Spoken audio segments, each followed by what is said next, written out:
Welcome back. Truck and Hustle Tuesdays. I hope everybody enjoyed the long weekend, enjoyed your Labor Day and all that good stuff. I've been getting a lot of requests for more information about the dump truck industry. So today we have a special guest, actually three special guests. We have Shanti and Garen Hoffman. They have a dump truck company, 4 trucks in the Los Angeles area. They are currently killing it. And also we are joined by their partner Tamaris of TMK Consulting. Together they've created a dump truck course called Truck It Right. Teaches you how to get your own dump truck company started. So this interview was packed with plenty of information, plenty of jewels. Y'all gonna really enjoy it. So before we get started, of course, I want to shout the Hustle fam, everybody out there posting, resharing, spreading the word. Love y'all. And it's the show is growing, man. It's crazy. It's really crazy. I'm excited to keep on bringing y'all this content. So, like we say, put your ears on, and if you smell something burning, it's only your desire. What's up, y'all? This is Ramel Watley, and welcome to Truck and Hustle, the podcast for trucking entrepreneurs. If you want to learn about the trucking industry from the business side of things, you're in the right place. Every week, I interview the people who are making it happen on a daily basis. I get them to share their successes, their failures, and sometimes even their secrets. The goal is to show you how you too can create financial freedom in the booming trucking industry. So sit back, relax, and enjoy the show. It's not to live a lavish lifestyle. It's to actually suffice for our business so we can have longevity. And that's what people don't realize. Like, if we wanted the quick way out, we could take every penny that anybody has to give. But since we ain't like that, since we looking long term, we kind of want what we want because we want this business to last. Turn my mic up. Take there. Yeah. On the road to the riches, life takes a toll like bridges. Good friends become foes and snitches. Better watch who knows in your business. All right, so for everybody, we are here today with Shanti and Garen Hoffman, right, of Hoffman Transportation, right? And we also have Tamaris joining us, who is Shanti's business partner in Truck It Right, right? And Correct. Truck It Right is a course, a dump truck course, how to start a dump truck business, correct? Yes. All right, cool. So we got a lot to talk about, man. I'm going to be all over the place because you guys are like all over the screen. So let me start with you, Garen. Tell me a little bit about yourself, coming up, where you from. Just give me a little bit of your backstory. I am born and raised in West Los Angeles. Okay. Worked majority of my life, went to school a little bit. I was always into getting the money. There you go. I did everything to make it to where, we're at right now. And I've done it all, man. I'm working for $50 a week, all the way up to making, the big sum numbers. Right. So I'm 37. I started, working when I was 5 years old, believe it or not. Get out of here. Yeah, so I had that work ethic since a child. Now, what were you doing at 5 years old, man? Washing cars, selling newspapers and cans, man. now, was this something that you just had that entrepreneurial spirit you got into yourself, or did your parents kind of drive you and push you in that direction? Like, listen, you're going to get out there and work. No, it was easy. Okay. I actually showed them that I was going to get out there and work. Okay. And everything else was just simple from that. Like, at the end of the day, I was kind of fed with a silver spoon my whole life, but my parents always taught me you have to work for what you want in life. So, whatever, and from that point on, it was in me, and I took it and I ran with it, and I acquired much more than what I have already, what was given to me, Got you. Now, were your parents entrepreneurial as well?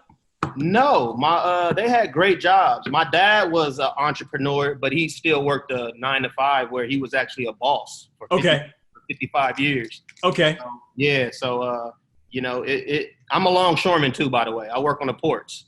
Oh, So okay, I do okay. import and export. So yeah, that's I Dope, mean, dope, dope, yeah. dope, So dope. that type, just but I'm telling you, like I bust my butt, man. I bust my ass to get where I'm at, and I'm still busting it. It seems like it ain't gonna never stop. Nah, it probably won't ever stop, man. It probably won't ever stop. You said you grew up in West Los Angeles? West Los Angeles, Tell man. me, tell me about West Los Angeles, man. I have no clue. What's it like coming up in West Los Angeles? Dope. We the flyest people that walk the earth, man. I heard that. Now, You look, know, go ahead, because Tamaris is laughing. She must not be from West Los Angeles. No, I Oh, y'all I from am. West That's Los why he Angeles said. too. Okay, okay. West Los Angeles is very diverse, man. It's a super diverse place.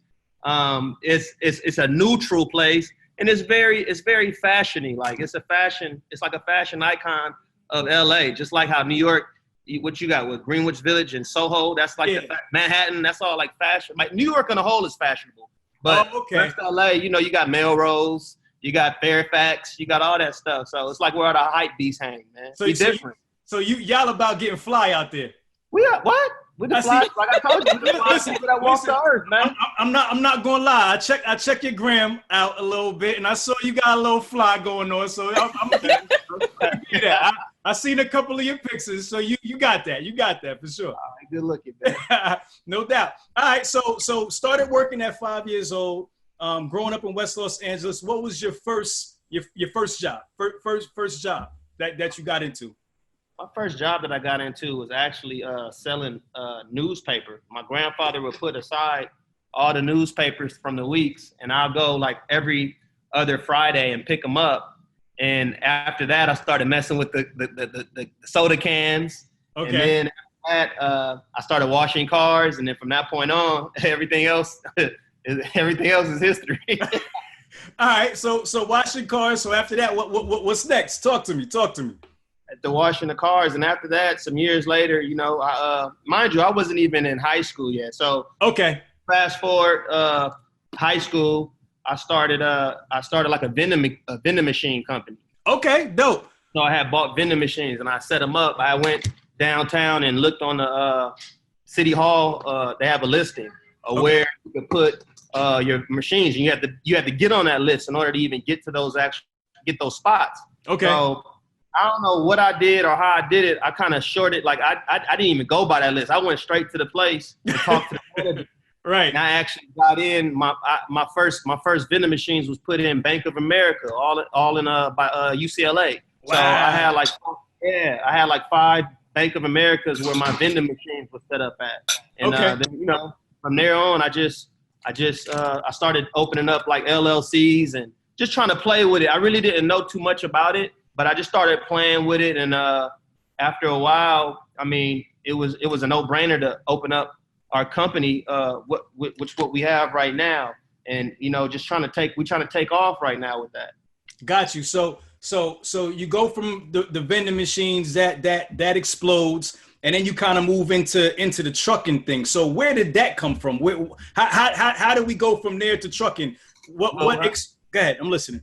What happened was I had one foot in and one foot out in this industry. I was raised around. I had buddies, family members, and mind you, I'm in the industrial world already as a longshoreman. I started that when I was 22. Okay, so you started that really young. Yeah, I started longshoring at 22, and I've been out there for 15 years. I'm 37 right now. So what happened was I started seeing how the transportation world was. I have a brother-in-law that's in the trucking game heavy. I have some partners of mine that's in the trucking game heavy, and I was looking at them. They was doing damn good. I'm like, yo, like what's going on? So I actually went out and I got a job, believe it or not. I had a great job already, but I went and got a job just so I could learn the ropes as far as the business aspect of it. So I worked at Los Angeles Times, man, driving their trucks.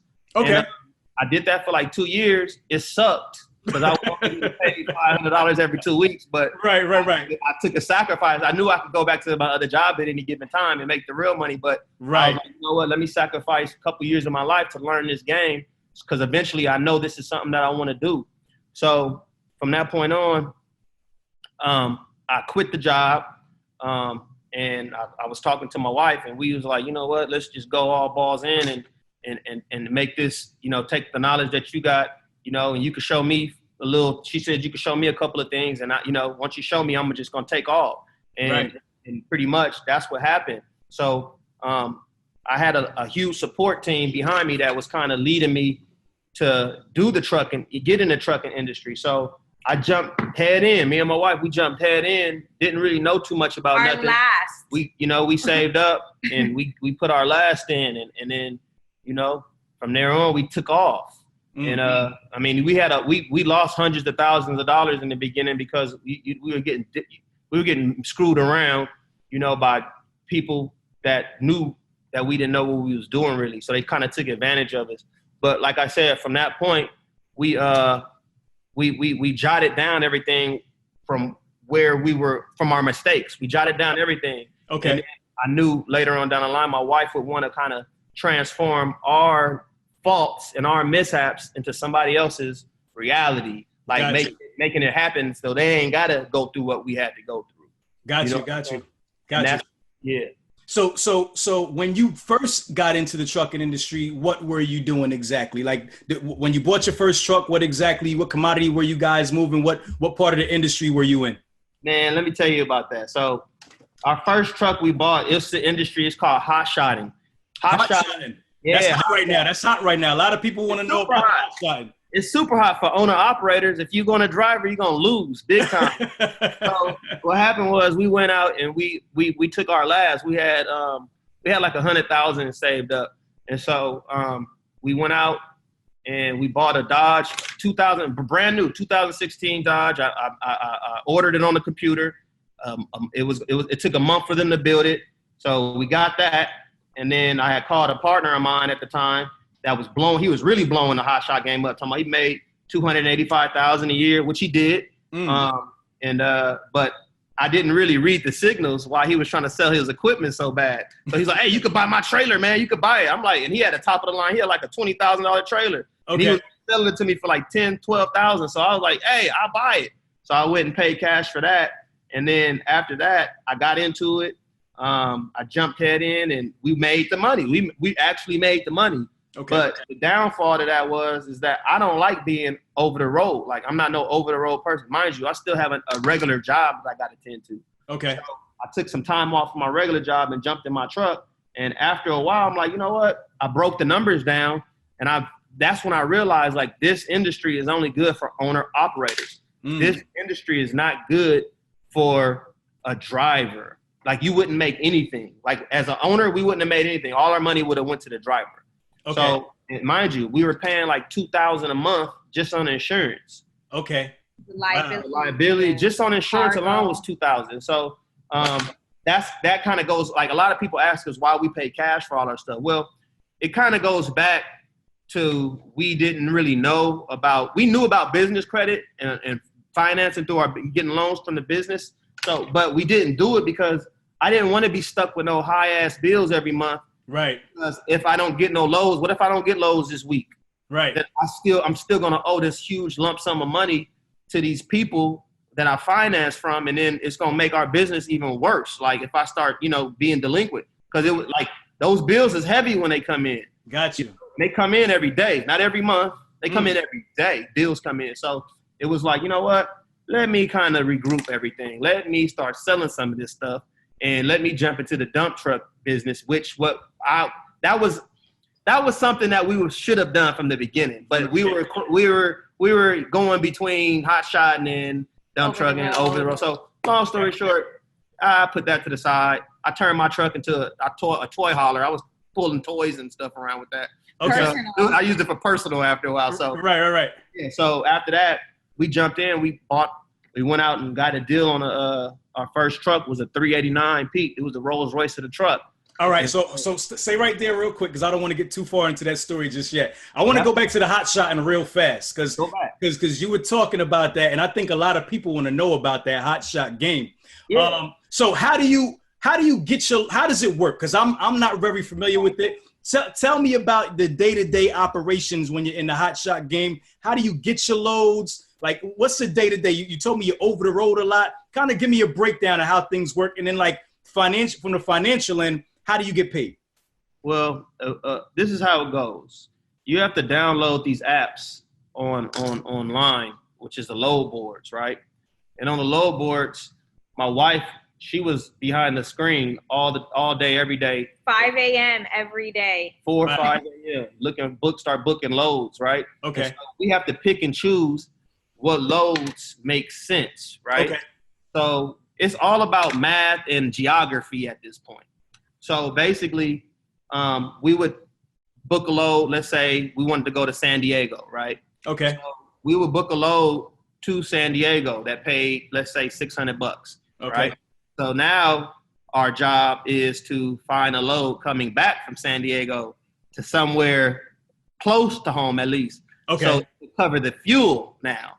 Okay. So that's how it pretty much goes. Like you book a load to make the money for your pocket and your bills, and then you need to find a load coming back that'll pretty much pay for the fuel. So you won't break even, so you could make something. You know what I mean? Kind of profit. How we was doing it, I was so eager to get home. I was deadheading. I wasn't booking no. I was come home empty, bro. You was like, forget the backhaul. We taking it back. Man, I was stuck. I said, you know what? I'm straight. I'm going home. I'm straight.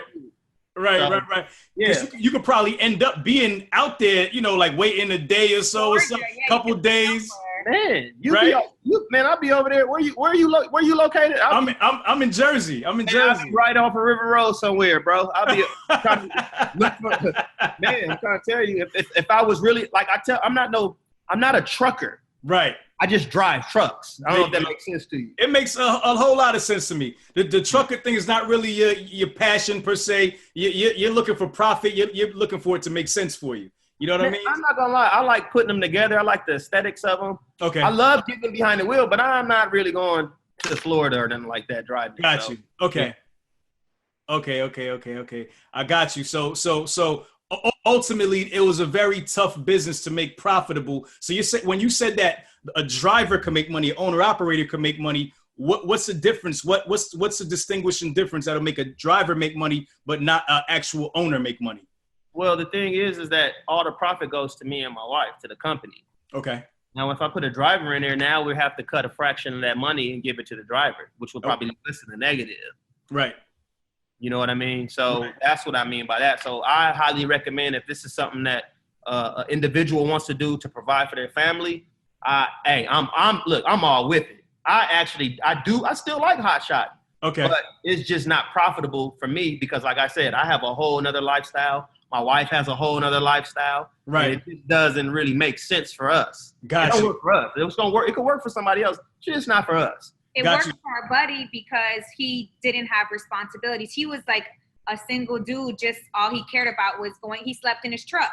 So if he had one load, let's say in San Diego, and then he was going to New Jersey, he'll book 20 loads on the way there. He didn't care about coming home. So that's why it would have worked for him. Got you. Like so he lived on the road. Right. So it all depends on your lifestyle. You got to kind of preference, lifestyle, man. Yeah. Lifestyle. Like this dump truck industry ain't for everybody. Like, so everything over the road ain't for everybody, but it's for somebody out there, just not for us. Got you. Okay, cool. So Shanti, are you available to talk? Yeah, I'm good. What's all up? right, cool. So let's get into your story. Let's stop there, and then let's get into your story. Where did you grow up? Tell me a little bit about yourself. So I am from Miami, Florida. Okay. And I went to school in Tallahassee, went to college. My mom is from Philippines. My dad's from India. Okay. So yeah, very diverse. And they were in the medical field. So when I told them about the trucking, what I wanted to do, what me and hubby wanted to do, we were like telling them our plans. They were kind of, are you sure? They're very like engineer, doctor, nurse, Right. Like there's a lot, some people are scared, when you hear something that seems out of the norm. It's like, oh my God, a trucking industry. You get what I'm saying? Right, for sure. So you talk about it. Let's say if I said, hey, to a random person, you should start a trucking company. They're kind of like a little nervous. So that's how, those are my parents in a nutshell. Okay.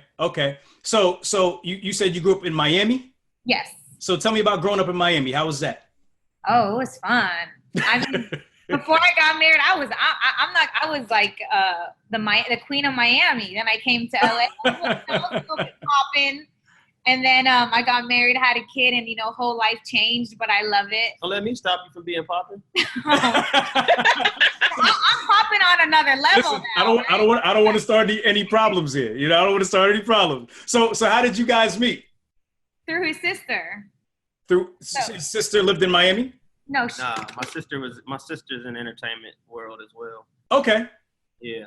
So they knew each other from going out and parties and doing shoots and stuff like that.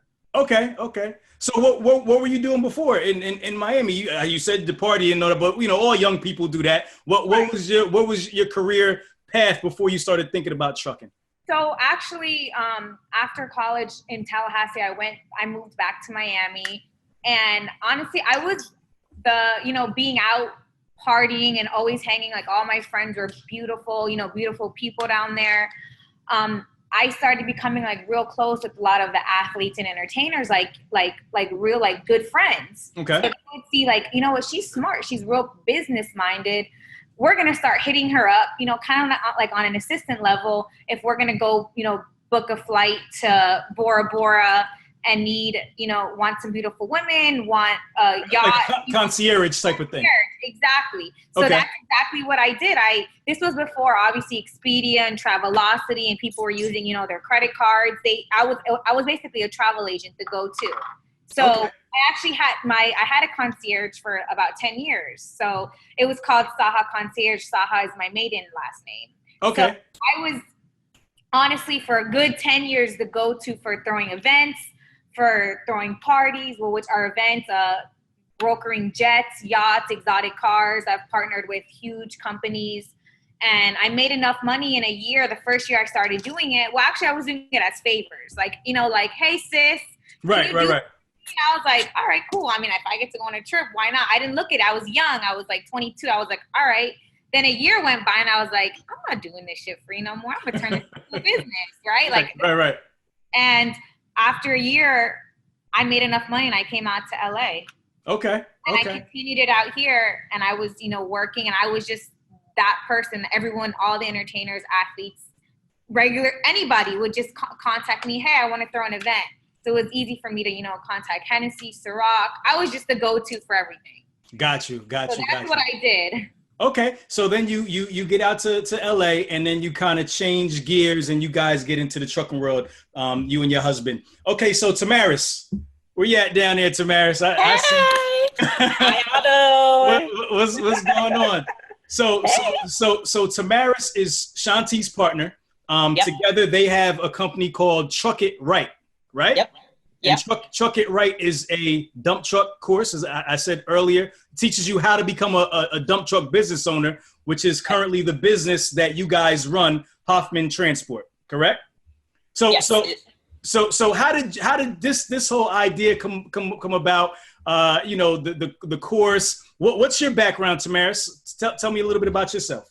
So I am a Cali gal, and I grew up somewhat everywhere in California, West LA, South Central, Culver City, just all over.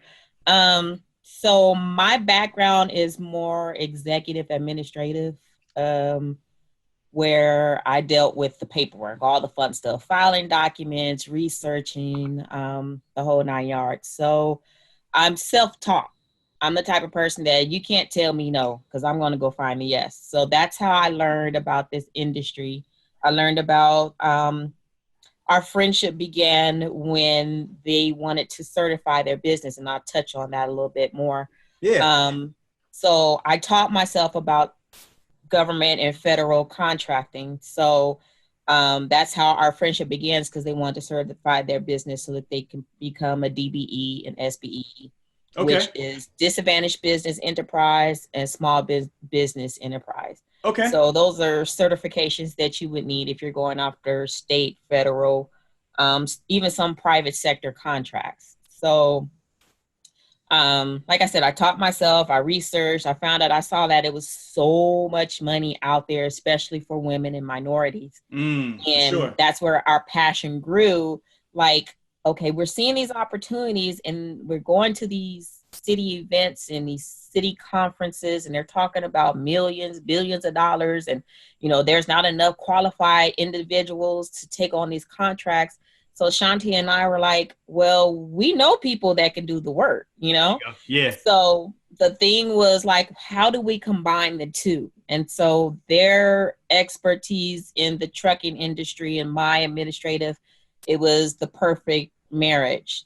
So that's where we came up with the idea, Truck It Right. And we came up with the name Truck It Right because we're like, a lot of people in the trucking industry, they're doing it, but they're not doing it right. Doing it They're wrong. missing some, yeah, right. Trucking it wrong. There you go. Right. Right. So they're missing some very key components to having a successful business. And that's where my knowledge base came into play for us to educate. Of course, our course is for anyone that's interested in getting in the business, but we're specifically targeting minorities and minority women because we're underrepresented in this industry.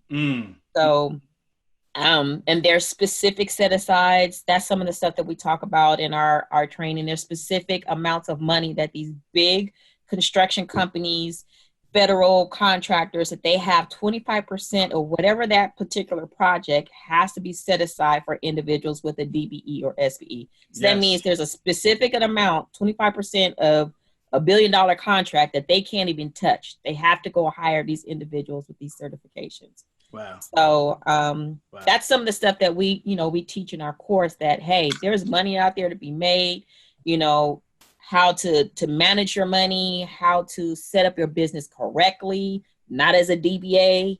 Just throw that out there. Right. DBA, sure you're not protecting yourself. Correct. Absolutely. I got you. Yeah. I got you. Okay. You know, it's funny. I have noticed that there is a surge in women in the trucking business, specifically minority women. And I think, you know, people are beginning to, you know, see that there are these set-asides and there are these opportunities out there, but not enough people. There's still like a whole lot of opportunity out there. You know, and listening to you guys, it's like you guys definitely have the perfect marriage, you know, because like you said, you have the background in certification and setting up with, you know, the things that you do as far as the contracts, government contracting, and so forth and so on. Garen had all the knowledge, and Shanti just had all the connections, and she's just the go-to. She's out there, you know, talking and moving and shaking, so forth. Absolutely. So it's perfect the way you guys have everything set up. So let's get into it. How do you start a dump truck company? I mean, give us a little bit of a sneak peek. Because I know people right now, they're listening, they're like, yeah, it sounds easy, but, you know, probably, you know, it sounds good, but what do we really do? What's the first steps? I mean, of course, we can't give it all away. The game is to be sold, not told. Right. Absolutely. First steps is going to truckitright.com and applying. There you go. The game is to be sold, not told. Hey, that's the first step. And the second step comes with the payment. It goes along with the payment. I agree 100%. I agree 100%. But tell us a little something. Give us a little bit of a starting point. If we're interested in this business, which I know there's plenty of people interested in the dump truck business, is very popular right now. It's very trendy. I get DMs all the time, people asking me about dump truck stuff, and I don't know. I'm not in the dump truck business. I have no idea. So I direct them to the people that I do know who are in the business. You know, and now I'm going to start directing them to you guys as well. But where do we start? Do we start with finding the right truck? Do we start where do we start with looking at some contracts? Finding where do we start? You start with your bank account first of all. You have to have some type of overhead. This is the biggest thing in the industry, and people think that they could just jump into this and not have a pillow. And what I mean by a pillow is an extra amount of currency in their account that could take care of their business for at least the first 3 months. Okay. You know, you have to have that, no doubt about that, you know. And then after that, I mean, it's all the legality situation. That's where Tamaris and my wife falls into place, you know. You need to start with depending on how you want to do it, LLC or a corporation, S Corp, however you want to do it, depending on how many trucks or how big you want your company to be and how you want to write your taxes off and all that. You know, and then it breaks down into getting your fictitious name and all that other good stuff. What else? Authority, insurance, and so forth and so forth. We have, like I said, we have it all down, truckerright.com. You can find all that good stuff, list by list, play by play, if you just tune into it. Go ahead and look it up. Got you. So give me an idea of the financials in the dump truck business. I mean, what can one stand to, what can you make in the dump truck business? I mean, after your overhead, because this is the stuff that people want to know. People hear like, yeah, we can make money, so forth and so on. But we want the real information. Off of one truck, realistically, off of one truck, you could bring, like, after all the bills are paid, your drivers are paid. If you're a driver I'm saying on a whatever day, on a regular day, you bring it home no more than $7,000 to $10,000 monthly. Okay. That's after your bills are all paid. That's after everything is paid. That's a $90 an hour rate in California. Got you. And how are the days? What are the work days like when you're on the truck? Monday to Saturday. Sundays you off. I mean, you have night work, you have day work. Everything is optional. Okay. Depending on how hard they want to move that dirt, from location to location. It all depends. Really, like I say, some jobs you might pull up and you might just get a 4-hour minimum just for showing up. They might not even have nothing for you. So you probably just get paid for 4 hours that day. Some days you got to get paid for 12, 15 hours. Got you. So, I mean, it really just depends on the contractor that you're dealing with at that time. If if one of their machines break down, then guess what? They have to shut it down right then and there. So you get paid all the way up to that point. It's really different. Like, it's not really nothing set. You're not getting. It's not a set amount of money that you're gonna get. It's you might get night work too. So if you have night work, because he's talking on like an 8-hour shift, right? Okay. If you're working that same truck at night, which there is a lot of night work now, double that. There's like a night differential, basically, yeah. Yeah, and we might not get night work every night. We might get it like 4 days out of the week, right? So the rate changes. 1 month, it could be a slow month where you're making $7,000. It could be a good month, like he said, it could be $10,000, or it could be a crazy month where it's just so much work where you can make $20,000 off one. So it's different. It's not a set schedule. Got you. Now, where are you guys getting work from? Are you using different contractors, or is it one, or how do you go about that process? I mean, I don't need to know the exact people, but like, how does that process work as far as getting the work? It varies. And honestly, it varies. I think what helps with our team and what's helping them grow is we don't limit ourselves. Okay. We have, we use all type of resource. We use city, federal, brokers. Shanti and I, we're very good investigators. That's why, our workshop that we have coming up, she's one of the special guest speakers that's going to be teaching how to follow the lead. So that means, hey, you hear about a job is over in West Covina, because you get some of those people in the game that they'll tell you where it's at, but that's it. They're not going to tell you the broker they're using. They're not going to tell you how they got on. So, that's one good thing I could definitely say Shanti is excellent at doing. She follows the lead. She'll research and find it herself. And before you know it, she's on the gig, so it just varies. We use multiple opportunities, and we're not just stuck to one state. You know what I'm saying? They can go, their authority reaches where they can go statewide, countrywide, so that's some of the things you have to think out of the box about. In regards to, being successful in this industry. You have to think out of the box. Don't limit yourself. Got you. So how many trucks do you guys have currently right now? 4. You guys have four trucks. So you have four employees, 4 drivers operating those 4 trucks? Correct. Okay. So talk to me about that. Talk to me about being a boss, man. How is it? Because you guys are a young couple. You all are young people. How is it dealing with drivers? First of all, like I tell my drivers, I'm not your boss. Okay. Y'all don't work for me. We work together. Like, we a team at the end. I like that.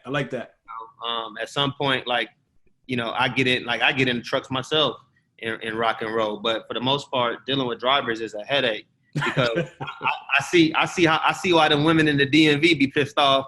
They be dealing with different personalities all day. Right. I mean, and that's pretty much how it is. I mean, you do get great people that, operate your vehicles and you take care of them. But for the most part, you have people that just want that paycheck every Friday, and they had that, and they had that. It ain't mine mentality. So as long as I'm getting paid, it don't matter how. I got trucks in the shop right now as we speak. Right. I got trucks in the shop right now as we speak, bro. And I'm telling you, it's whooping me left and right. Right. But you got to take the good with the bad. It come with the territory. Gotcha. So at the end of the day, I don't talk bad about nobody. It's just a part of the game, and that's what I signed up for. And that's what I'm going to execute. Got you. I do want to admit that in the dump truck industry, it is much easier to find drivers in our experience than over the road because they are home by dinner.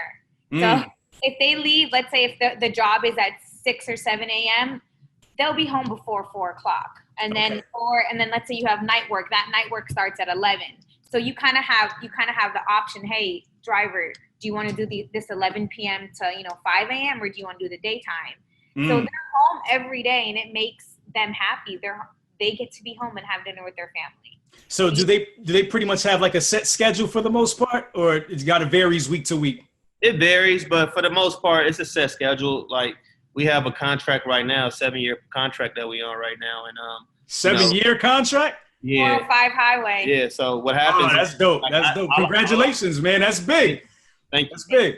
All I do is literally send my dispatch every day, and he knows what to do after that. Like I'll just send him what the broker sends me, what time and where to be at, and I just text that to my drivers, and they there. I don't need to hear from them again unless something break down.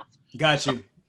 That's how it pretty much goes. Got you. How's your retention? Do you keep the same drivers for a while, or do you kind of go through? Do you find that you go through a lot of drivers? How's that?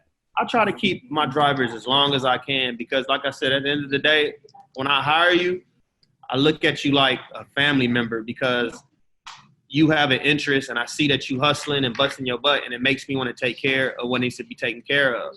And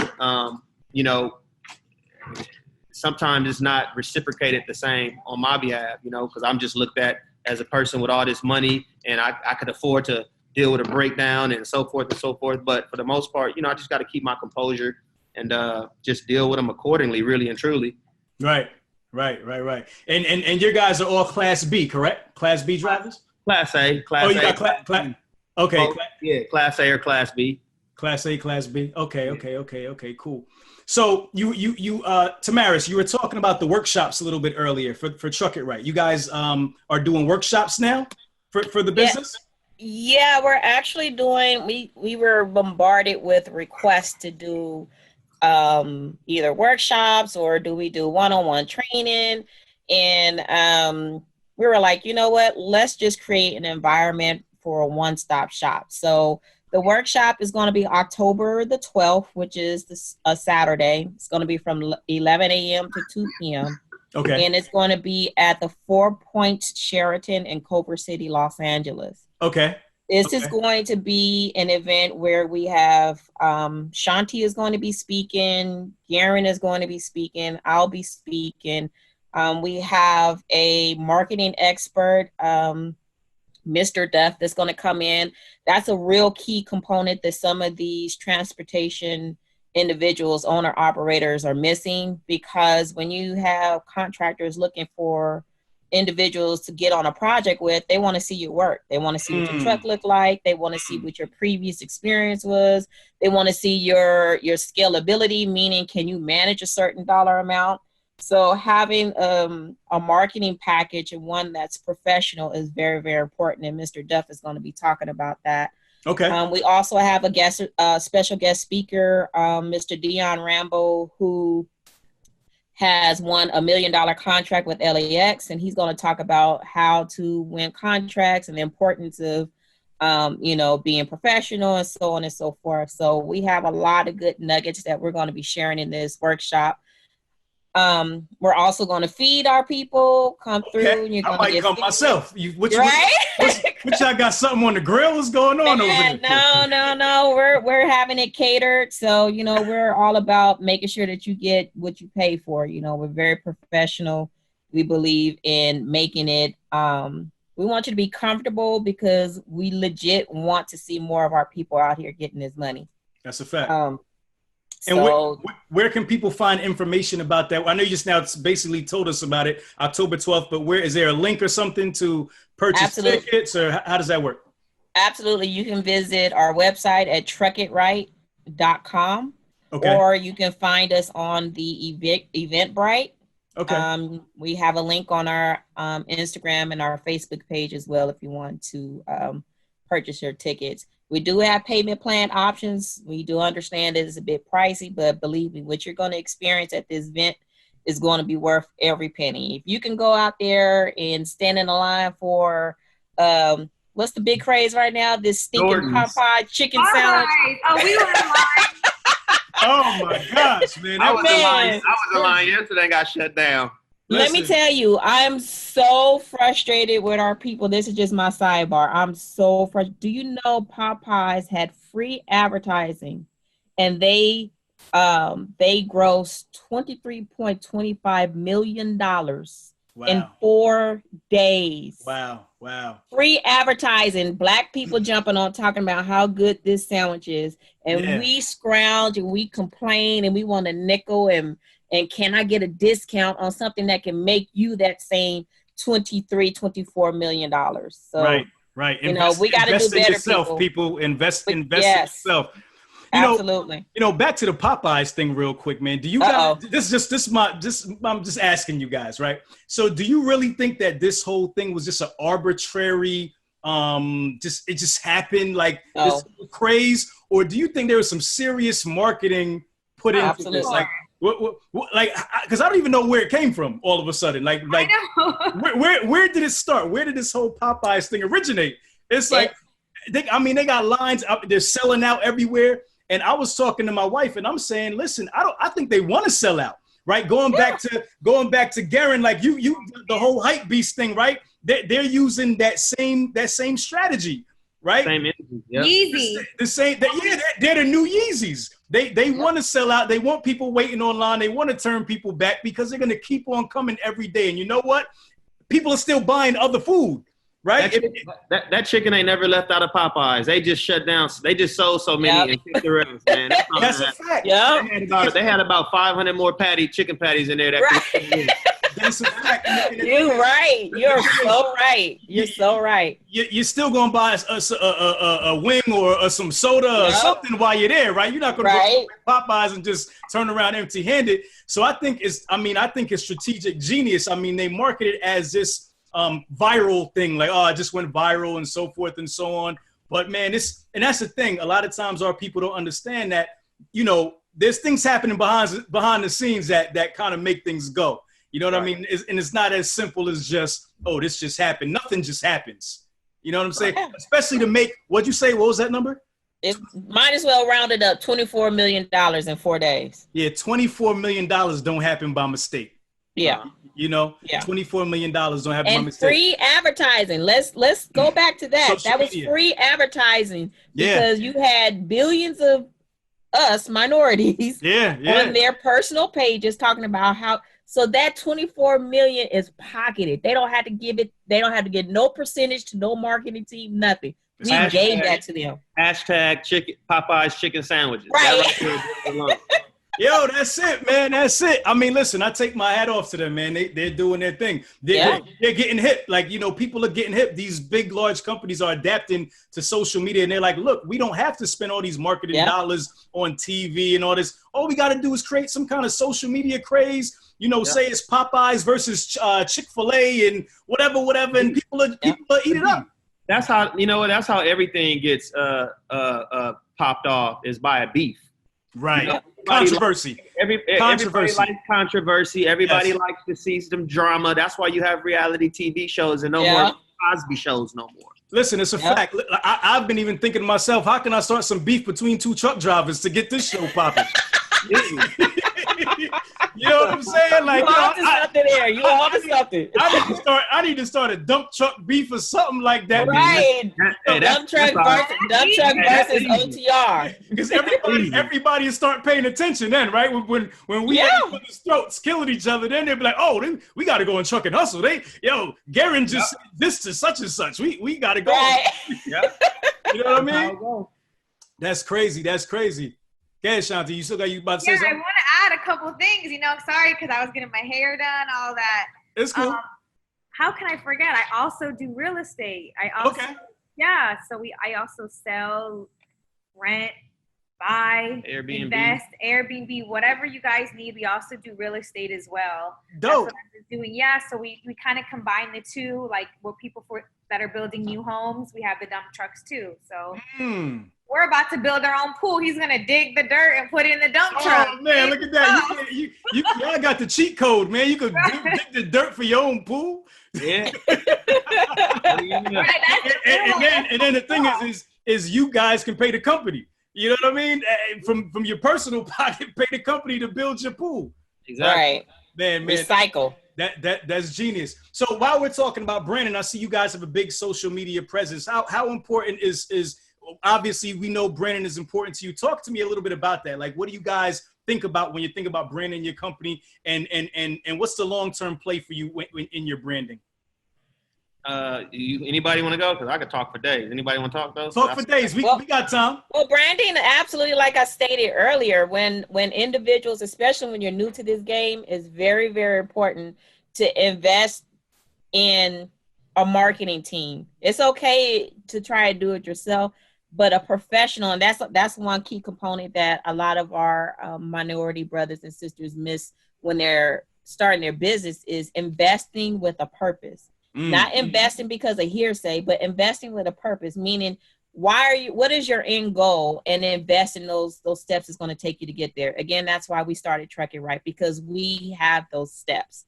So a marketing person that is professional will know how to target your market, will know how to position your business where it'll get in front of the people that's going to pay. Not just people's going to look. We don't need you looking. We need somebody that's going to actually click the button and purchase. Right. Yeah. So it's very important to, in the beginning, make sure that you have not only a social media presence, but your website needs to be current. Make sure your telephone is current. Make sure you have a functioning email that's current. Those are very key components that you need to have when you're going after these contracts. Because again, if I'm a billionaire and I'm looking to do business with you, I want to make sure you're going to represent me correctly when you're out there on my yard. You know what I'm saying? Is your people going to show up in Timberlands and ripped jeans, with gold teeth in their mouth? Well, then that's not representing my brand. You know what I'm saying? No disrespect to anybody, but there's a level of professionalism you have to have if you're looking for a certain dollar amount in the beginning. Now, once you yourself become a millionaire, you can, do you. But in the beginning, there's a certain way you have to present yourself. One thing I commend the Hoffmans on, they have zero tolerance for that. They'll put you off their project ASAP. They'd rather miss money on that job for the day than to have somebody out there that is not representing the Hoffman transportation brand. There's a certain etiquette you have to have when you're out there. Just because you're a trucking person doesn't mean you have to act like a trucking person. Got you. You want to add to that, Garen? You with the branding piece? Yeah, man. I get asked a lot of questions on why we charge and why we do this, why we do that. And the way how I look at it is, I look at LeVar Ball. You got the big baller brand, right? Just the same mentality that he had with Gucci, how our people could go out and buy Gucci, Louis, and Chanel and all this stuff, right? But when he comes out as, and it ain't even about being your ethnicity. This is about just being the person that you are. Right. When he comes out with something and puts a nice label on it, everybody's shaming him and everybody's looking at him like he's crazy. But in actuality, if you know what your brand is worth and you know what your brand could do, then that's something that we kind of stand strong with. So that's my answer to the questions that a lot of people have. Why do we charge? Well, because this is a brand, and we're branding something for that you could leave as a legacy to your kids, your grandkids, and so forth and so forth. We give them the blueprint. This is a straight blueprint, and if you can't invest the small amount that we asking for to gain a big capital, you tripping. Then this ain't for you. That's all. Right. This just isn't for you. Right. Why do you think we have that mindset? Let's get a little bit deeper into that, man. Because everybody wants their handout. Like black people, not even black people. Let's just say minorities, because I see a lot of ethnicities that do the same thing that we doing, but we just get shamed the most because we quote unquote got that reputation. But I'm here to debunk all of that. So basically, what happens is that since we are eye to eye and we're touchable in a sense, not us, but just in general, we have that sense that, well, shoot, since we shop at the same place, that means you could give me a discount. Like you ain't got to, everybody's looking for the cheap way out, but I find it hard to believe in that when that same person could go to Rodeo Drive and give them every penny and be broke the next week for a bag. Right. So, that's, it's more so of people, quote unquote, saying that we're on the same level. I guess, since you, quote unquote, think we're on the same level because of the car you drive or the clothes that you wear, or even if we live in the same neighborhood, that means that my stuff really ain't worth that much because I can see you, because we are living in the same community. And that's not the truth.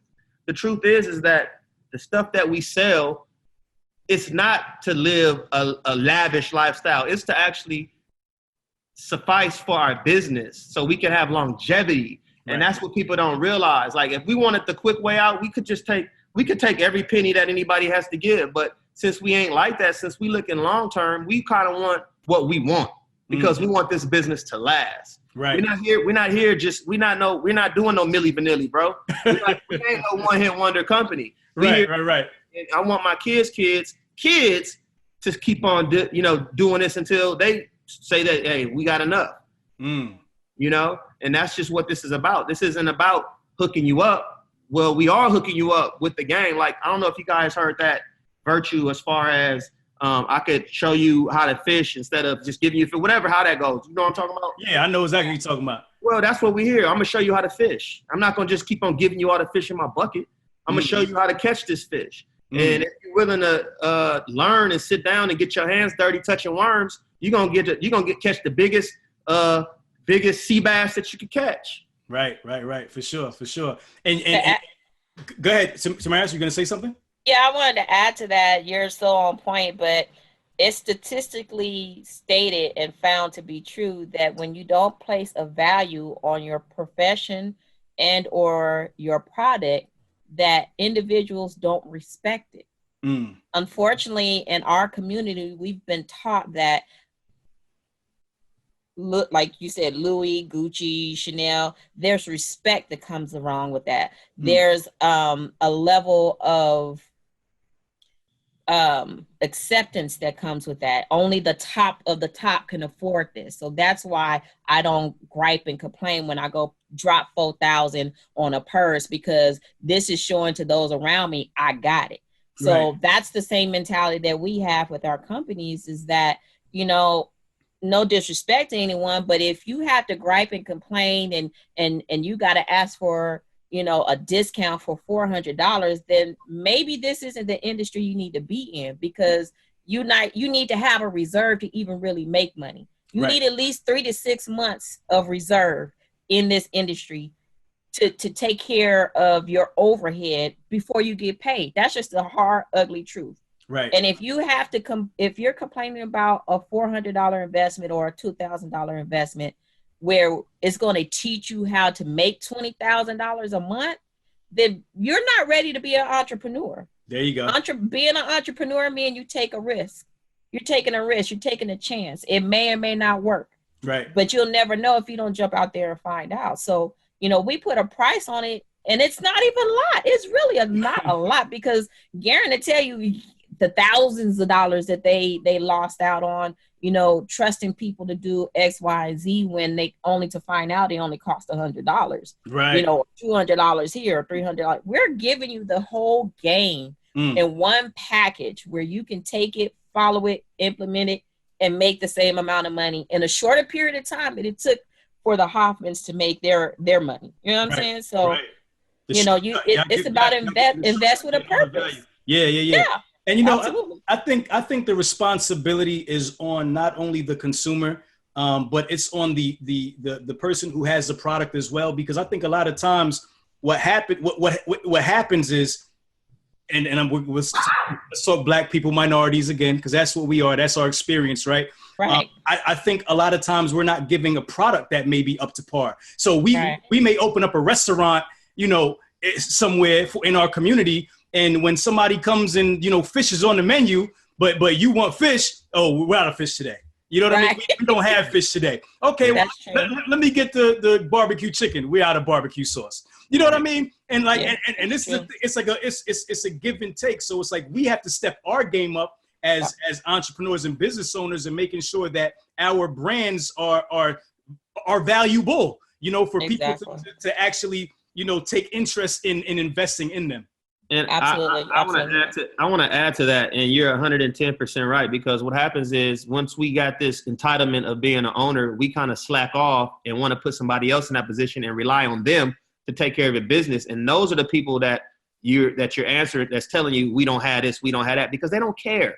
Right. Yep. That paycheck is going to be there, and that's the fault on the owner. Like, I've done it. I think everybody has done it in the beginning, and I caught on very quick to know that, you know what, I'm straight. I need to be on top of every single thing that this business has to offer. Because if I don't, nobody cares like I'm going to care. Nobody's going to care like my wife or Tamaris. Nobody's going to care. For sure. Nobody cares. For So sure. at the end of the day, I know that I'm going to be in control of my destiny if I put my hands on it and if I have my eyes on it. I'm not about to sit there and just put any or everybody in charge. Like, when I'm gone, I have family members that's actually going to help me out.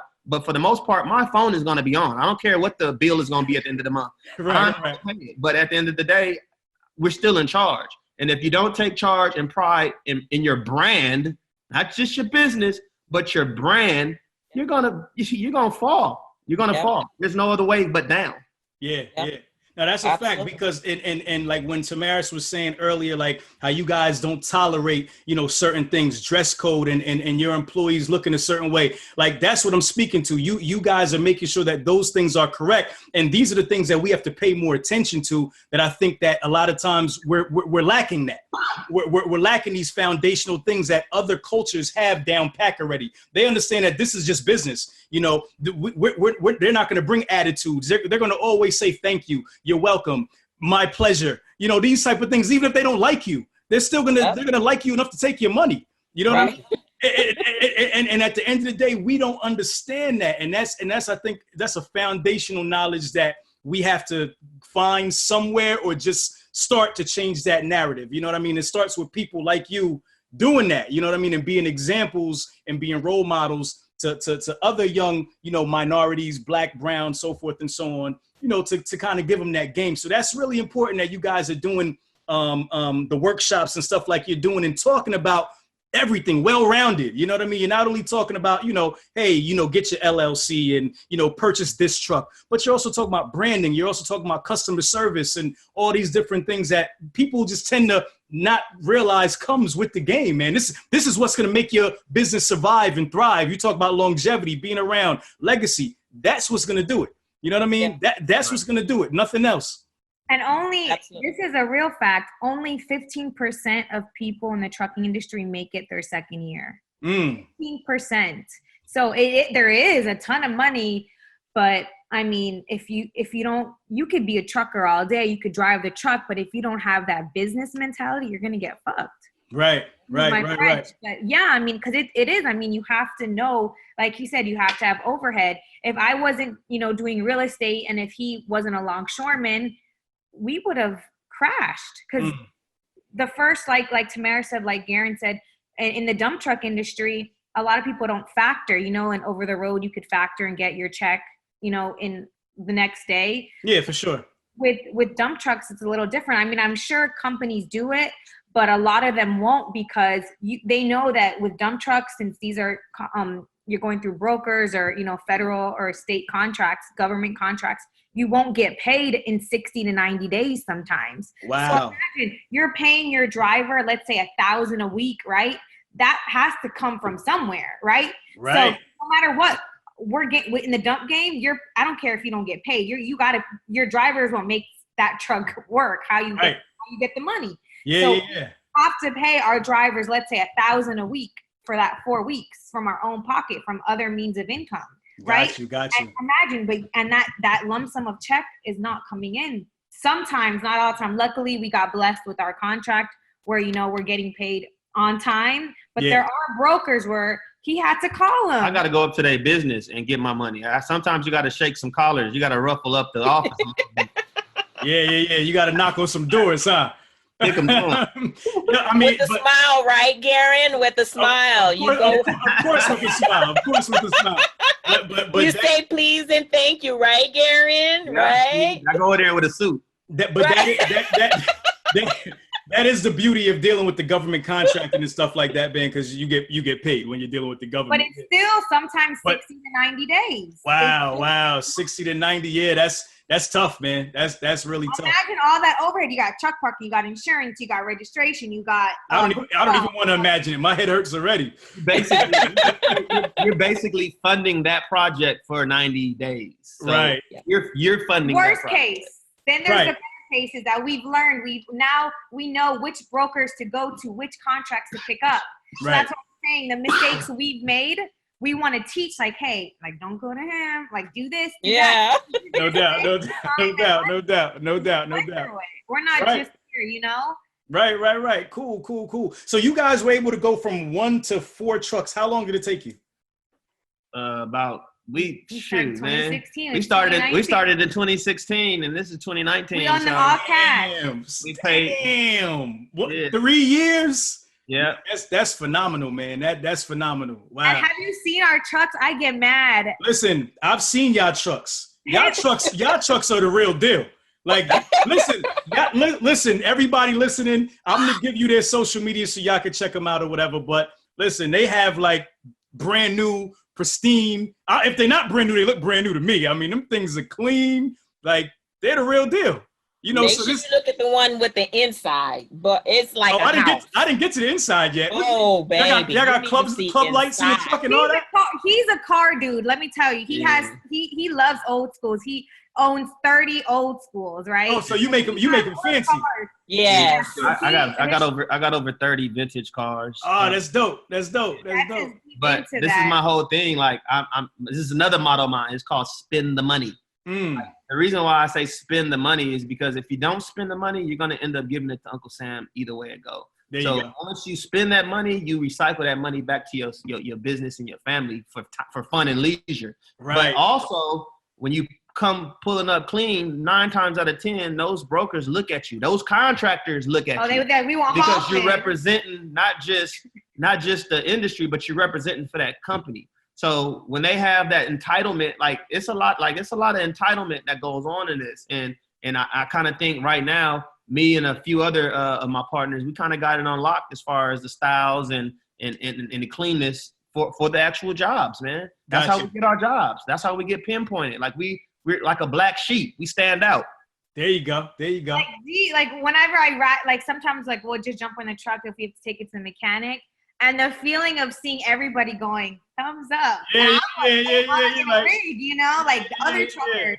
Like, it's a great feeling. He takes pride. Like, sometimes he'll even bring the trucks and wash them himself. Like, you know, those are... Y'all moving around dirt all day, man, and your car look cleaner than your truck look cleaner than my car. You know what I'm saying? That's crazy. So what else are you guys into, man? Because you guys all seem very entrepreneurial. So while I got you on here, let me pick your brain a little bit. We got the dump trucks. You got the real estate. What else is going on in y'all heads? What's some other investments? Talk to me. Ladies first. Go ahead. Well, my personal business is I have a consulting firm, and that's where I educate small businesses on from foundational all the way up to winning their first contract. So that's everything from the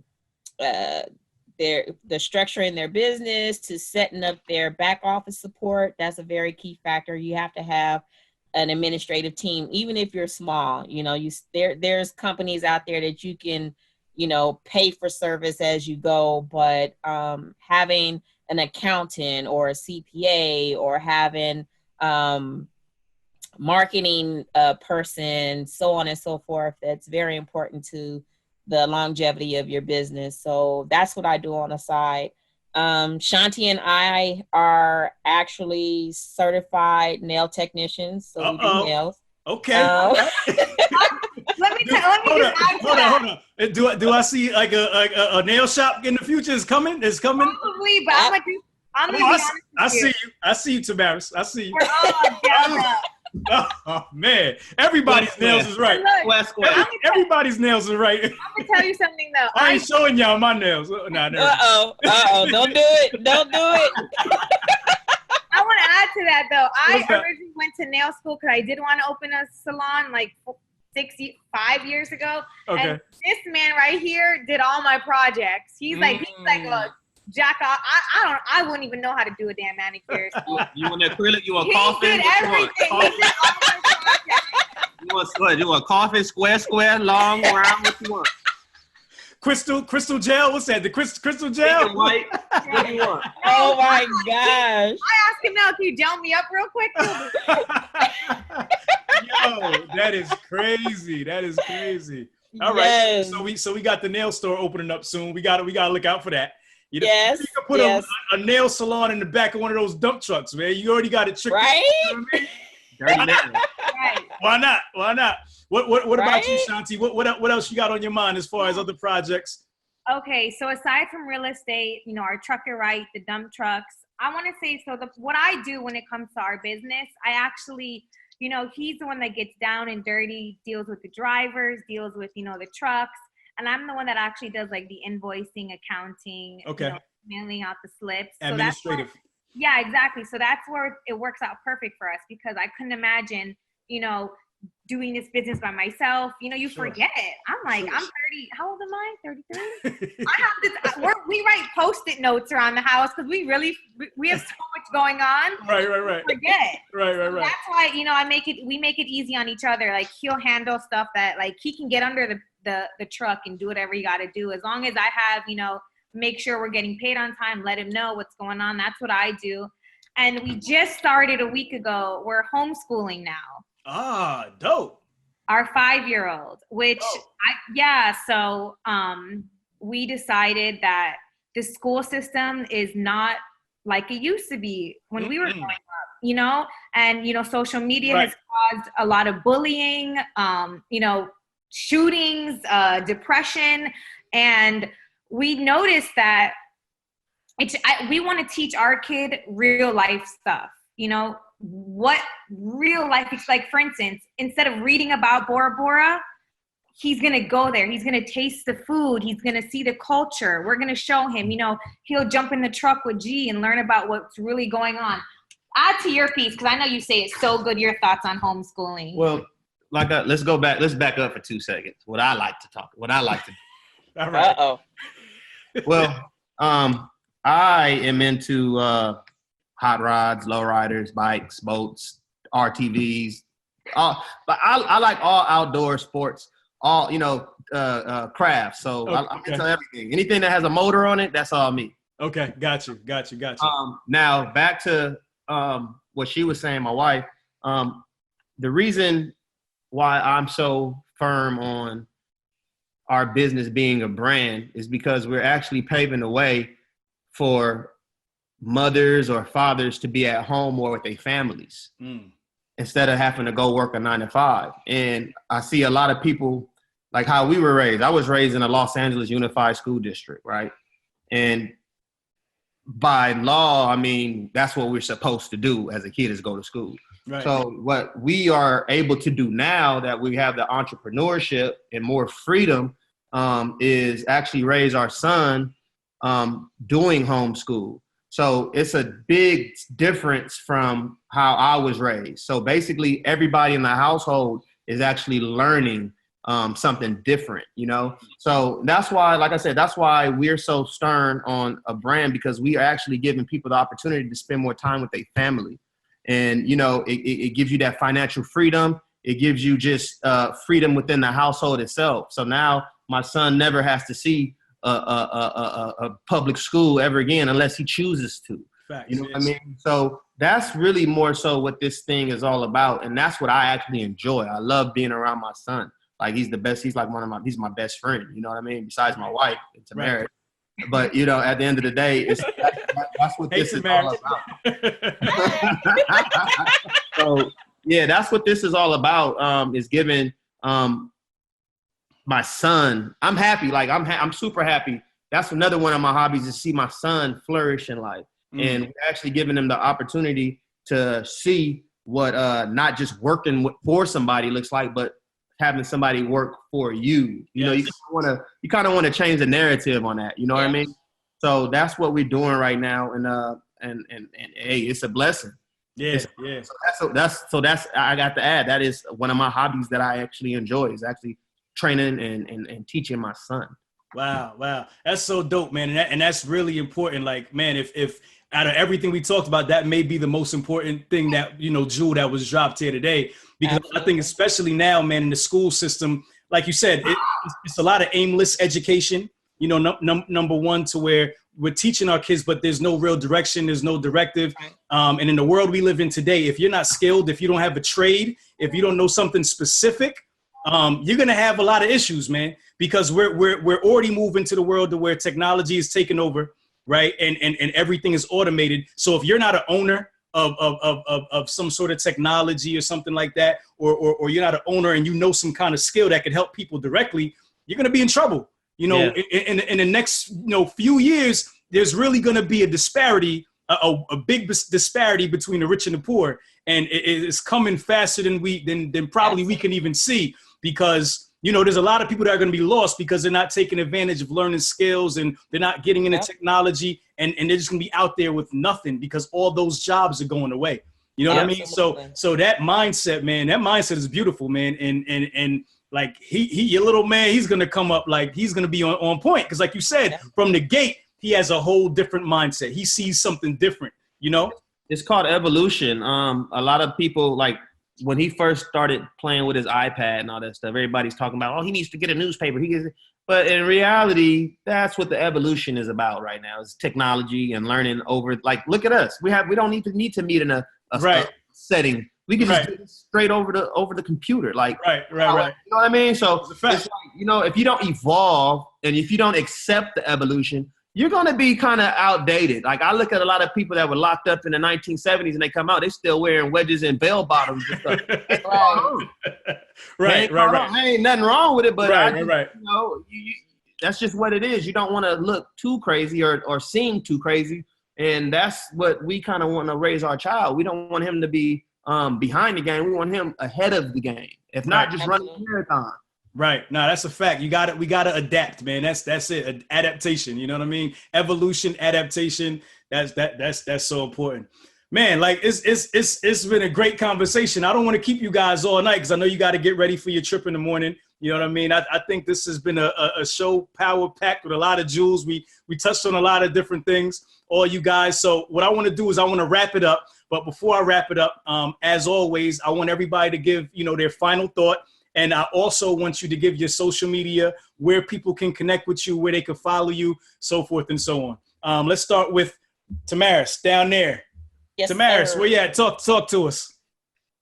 I thank you so very much for doing what you're doing, and you're bringing an awareness to this industry. So I appreciate you for bringing us on tonight. I'm excited. I see this picking up quickly.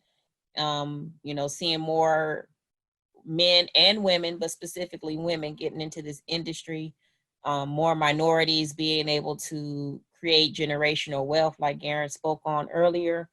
And, let's get this money that's sitting on the table. I'm sitting in these meetings all the time with the city, and I'm like one of the few of, brown skins in there. And I'm like, this don't make no sense. All this money sitting here, and our people's they don't know about it.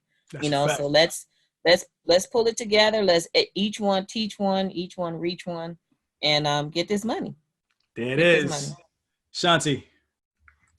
So, starting off, I was a little, skeptical about this business. We've had plenty of talks, and I just want to say that I am so happy and I feel so blessed that we did decide to go the transportation route.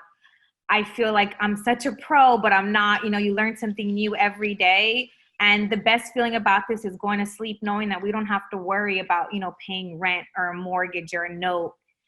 This is financial freedom, knowing that we can go anywhere in the world and know that we'll be okay. Nice. And this is what we want to teach, especially to the single women, the moms. There's another way. And just, stay consistent and keep going. And you got this. And let us teach you. Truckerright.com. Follow me at Truck It Right and at Shanti Hoffman. Peace. There you go. Garen, close us out, my brother. Hey man, I just want to say thank you for doing what you're doing, not just only with us, but with the whole community that's down to be a part of what you got, your movement that you got going on. This is a huge platform for us to state what we do and how we do it, where we do it, and to also get the business and clientele and maybe partnerships in the long term, in the near future. Also, I want to say that this is pretty much the new world order as far as income for families.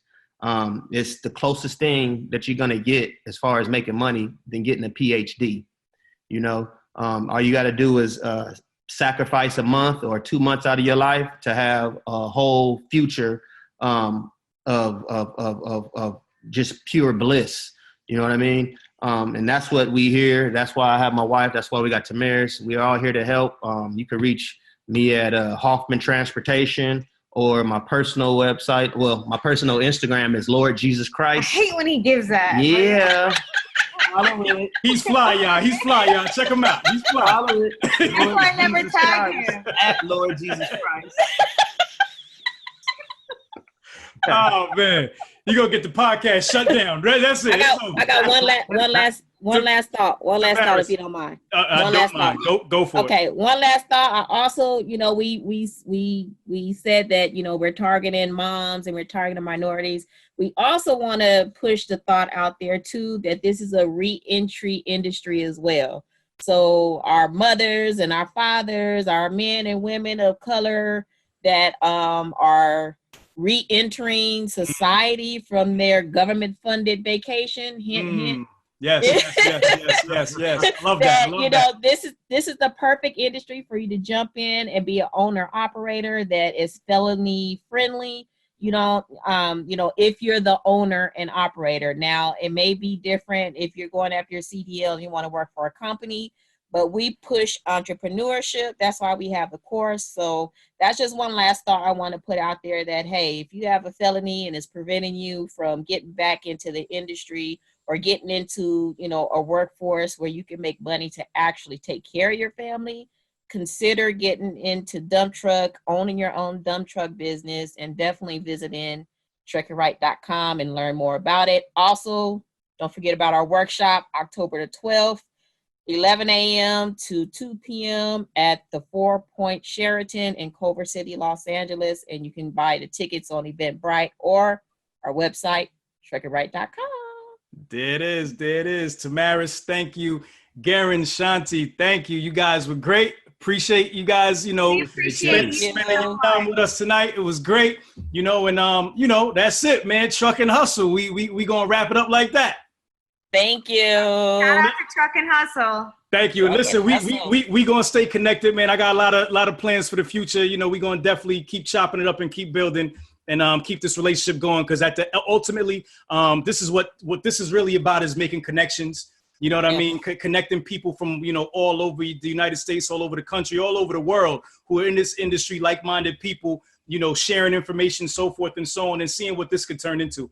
So, I'm really excited to keep this thing going, man. Absolutely. Thank you so much. Y'all have a safe flight. Enjoy Bora Bora. I'm sure you'll see I might book my trip too, since they showed me on the gram. You know what I mean? I'm gonna check it out. Right. You know what I mean? All right, y'all. Y'all have a good night. All right. Pleasure meeting you. Bye. All right. Good night. All right. If you like what you heard, it's only going to get better. Make sure you subscribe and leave us a comment. Let us know what you want to learn or hear more about. Till next time, love is love. Truck and hustle.